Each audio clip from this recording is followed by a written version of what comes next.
ইরানের মাত্র কয়েক শত টাকার পেইন্টিং এর ফাঁদে পড়ে বড় আর্থিক ক্ষতির মুখে পড়ল ইসরায়েল। সত্যি ভেবে বিভ্রান্তিকর ছবির ফাঁদে পড়ল ইসরায়েল ডিফেন্স ফোর্স অর্থাৎ আইডিএফ। হেলিকপ্টারের 3D ছবিতে হামলা চালিয়ে ফিরে যায় ইসরায়েলি বাহিনী।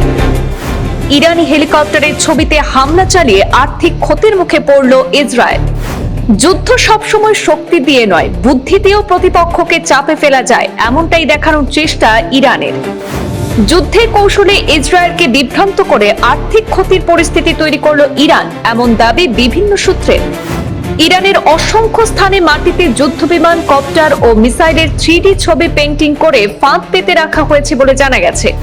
এর ফলে বিপুল মূল্যের মিসাইল এবং বোমা ব্যবহারের ঘটনা সামনে এসেছে বলে দাবি। মিসাইল ছুড়ে ইরানি হেলিকপ্টার ধ্বংস করেছিল ইসরায়েল। পরে জানা যায় সেটি আসল নয়, বরং 3D পেইন্টিং ছবি বলে দাবি করা হচ্ছে। ইসরায়েলি সেনার পোস্ট করা ভিডিও ভাইরাল হওয়ার পর সামনে আসে এই বিতর্কিত তথ্য। আজ ইসরায়েলের সবচেয়ে বড় বিমানবন্দর বেন গরিয়ন এয়ারপোর্টে হামলার খবর সামনে এসেছে। ইরান জানিয়েছে নতুন প্রজন্মের ক্ষেপণাস্ত্র ব্যবহার করে এই হামলা চালানো হয়েছে। ইরানের ইসলামিক রিভলিউশনারি গার্ড ক্রপস অর্থাৎ IRGC জানিয়েছে তাদের নতুন প্রজন্মের ক্ষেপণাস্ত্র উপসাগরীয় দেশগুলিতে অবস্থিত আমেরিকান ঘাঁটিগুলিকে লক্ষ্য করে নিক্ষেপ করা হয়েছে। একই ধরনের ক্ষেপণাস্ত্র ব্যবহার করে ইসরায়েলের বেন গরিয়ন বিমানবন্দর, হাইফা এবং তেল আবিব এলাকায় হামলা চালানো হয়েছে বলেও দাবি করা হয়েছে।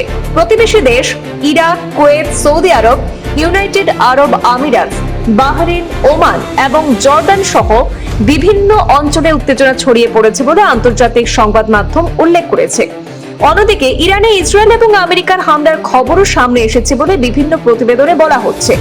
দেশটির নিরাপত্তা সংক্রান্ত একটি দপ্তর এবং একটি মিসাইল লঞ্চার লক্ষ্য করে হামলা চালানো হয়েছে বলে দাবি করা হয়েছে। এই পরিস্থিতিতে ভাইরাল হওয়া একটি ভিডিও ঘিরে আলোচনা শুরু হয়। ইসরায়েলি সেনা সেই ভিডিও পোস্টে দাবি করা হয়েছিল ইরানের একটি MI-17 হেলিকপ্টার তারা ধ্বংস করেছে। তবে ভিডিওটি ভাইরাল হওয়ার পর ইরানি সেনা ও কিছু সামাজিক মাধ্যম ব্যবহারকারী পাল্টা দাবি করেছেন যে সেটি আসল হেলিকপ্টার নয়। তাদের মতে সেটি মাটিতে আঁকা একটি 3D ছবি হতে পারে। উল্লেখ্য, 4 মার্চ IDF এর শেয়ার করা দুটি ভিডিওতে ইনফ্রারেড ফুটেজ দেখা যায়। সেখানে ইরানের দুটি ভিন্ন স্থানে হামলার দৃশ্য দেখানো হয়েছে। একটি ভিডিওতে বহুতল ভবনে হামলার দৃশ্য দেখা যায়, অন্য ভিডিওটিতে নিয়ে সেখানে মূল বিতর্ক শুরু হয়েছে। ভিডিওটিতে দেখা যায় একটি হেলিকপ্টারের উপর বোমা পড়ছে এবং আশপাশ ধোঁয়ায় ঢেকে যাচ্ছে। তবে বহু ব্যবহারকারী দাবি যে সাদা কালো ফুটেজে যে হেলিকপ্টারটি দেখা যাচ্ছে সেটি বাস্তব হেলিকপ্টার নাও হতে পারে, বরং একটি 3D পেইন্টিং বা প্রতিরূপ হতে পারে, এমন আলোচনা বর্তমানে সামাজিক মাধ্যমে ছড়িয়ে পড়েছে। ব্যুরো রিপোর্ট, পূর্বাঞ্চল প্রতিদিন।